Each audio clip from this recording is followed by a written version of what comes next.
एक समय की बात है। एक किसान जंगल के पास अपने खेत में काम कर रहा था। एक दिन जब वह खेत में काम कर रहा था, उसने देखा कि एक शेर पेड़ों के नीचे दर्द से लेटा हुआ है। किसान को डर लगा, लेकिन फिर उसने देखा कि शेर के पंजे में एक कांटा फंसा हुआ है। किसान ने शेर की मदद करने का फैसला किया। वह धीरे धीरे शेर के पास गया और कांटा निकाल दिया। शेर तुरंत उठ खड़ा हुआ और किसान को ध्यान से देखने लगा।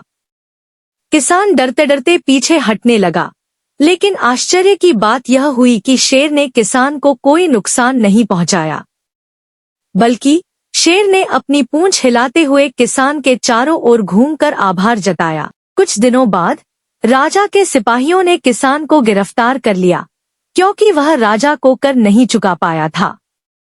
राजा ने उसे सजा के रूप में शेर के सामने डालने का आदेश दिया।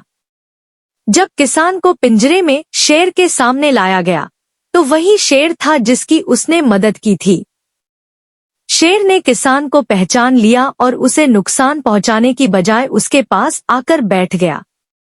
यह देख राजा दंग रह गया और किसान की रिहाई का आदेश दिया।